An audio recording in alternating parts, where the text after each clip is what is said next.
Hello everyone, welcome back to the channel. I'm Lover 2008, here to bring you with another video. And as you can see, we're in the world of Deadline, and if you're wondering why, it is because I'm going to cover the weekly development news and updates in place of Nutty Orange Bread, who will sadly be no longer doing these kinds of videos since he has reached his goals of his dream SCARH build being a Deadline. Henceforth, I will be taking his place. Alright, enough talking, let's get to the stuff. There will be timestamps provided for the video regarding what you want to see, from the ARs, the AKs, SCARHs, other weapons, attachments, and the UI and QOL parts. So without further ado, let's start with the ARs. We don't have a lot regarding the armor rifles, only a new stock and grip. Let's start with the stock. We have this abomination right here, the Flightlight SCR, which is a hunting stock similar to those used on traditional shotguns like the Remington A70 and the Baikal MP133.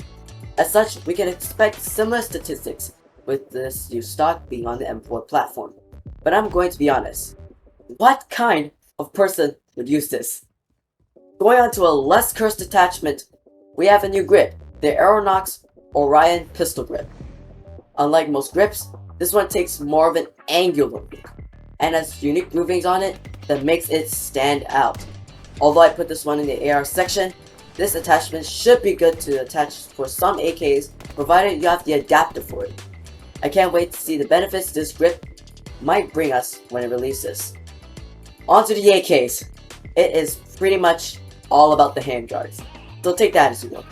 Starting off with the Alpha AK handguards. The handguards should be compatible with, at the very least, more recent AKs. This handguard features M-LOK all around itself, so that you can attach Picatinny or any M-LOK attachments on it.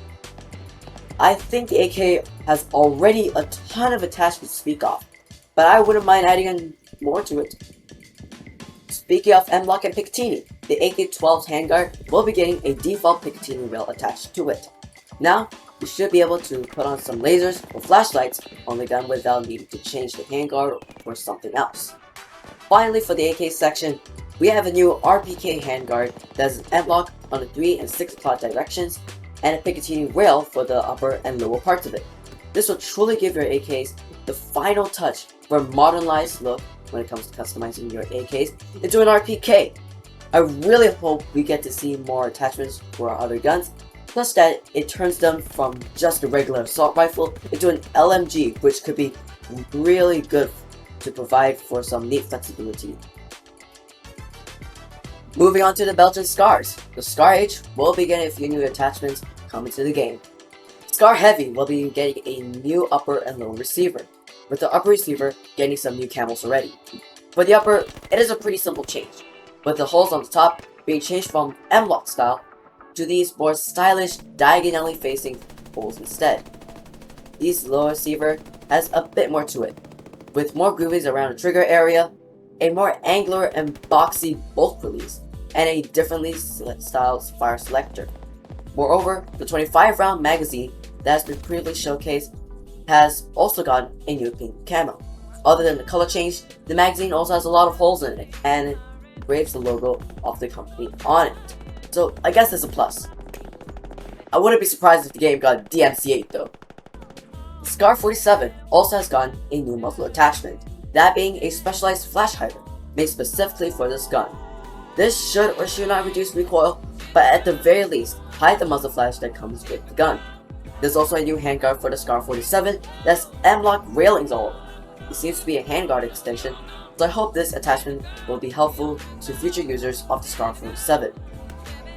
Before we move on to the other maps and other attachments, I have to mention that the QBZ-95 has already gotten some new animations as well. The recoil is a bit janky, but it is nonetheless great progress for the foreseeable future of the inclusion of the gun. There's also a new Remington 700 MDT TAC-21 tactical chassis with Picatinny rails on the top and M-LOK on the 3 and 6 o'clock positions, possibly even on the bottom rail as well. This chassis is compatible with the grip, a detachable magazine, and even a buffer tube for other stocks to be attached.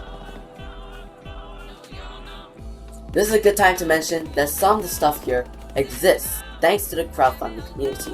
If you would like to see a weapon or attachment in the game, Go pay them a visit to request and pay for the item you want. You only need to pay up to 25% of the item you want, and you can leave the rest of it to the community.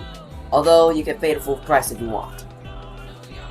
We also got some new attachments in the game that can be fitted on with the power of Picatinny railing and M-LOK. Let's start with the optics.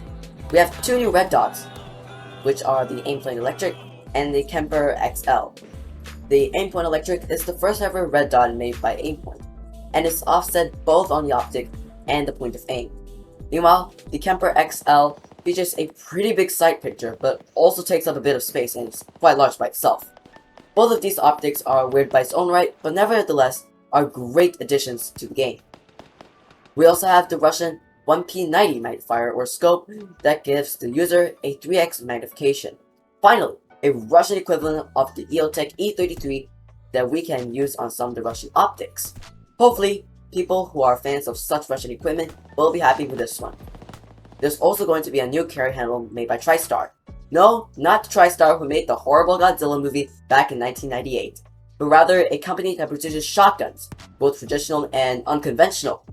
This carry handle can be put on the top rail of any Picatinny rail of a gun, more presumably for the ARs, but this should be compatible with SCARHs, AUGs, AKs, etc, etc.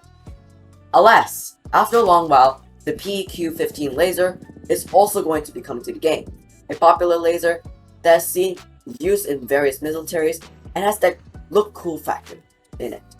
Military LARPers will definitely have some fun with this one.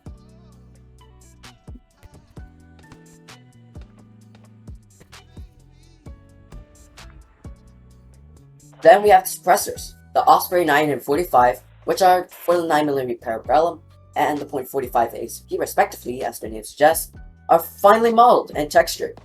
They are probably going to add quite a bit of weight to the firearms they're attached to, so let's hope they provide some good recoil reduction in doing so as well. The OSS BPR suppressor is also coming to the game as well, with some cool camos that's already been textured already. I can't wait to try out this cool new suppressor as well as their respective camos. Before we round off the news, let me show you some of the new maps, UI, and quality of life improvements made to the game.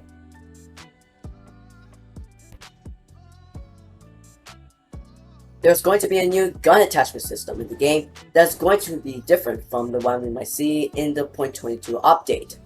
As seen over in these photos and clips, the whole UI system will be revamped twice again for people to play around with their attachments. Personally, I find this layout pretty clean and it's nice seeing it being modernized to fit newer updates. Hopefully the new update will roll out soon so that we can get closer to this new layout. There's also going to be a new iFlinch, where grenades or any sort of explosive explodes near you, providing players with a more immersive experience of playing the game, which is what the whole point of Deadline is, other than the ability to customize your guns. There's also going to be a new title screen. Nothing much to say here, other than it looks cool. A new map called Tel Aviv is also coming to the game, presumably fully modeled the texture and should only require a bit of finalizing here and there. Other than that, it looks great! Hopefully you and I can play around with this map real soon. Alright, that does it for today's news. I hope you enjoyed it. If you did, drop a like, hit the subscribe button, and leave a comment. I'll be doing Roblox games too, including BRM5 and CRP Maple County, so stay tuned for that. Anywho, this is Logbird 2008, going 10-7.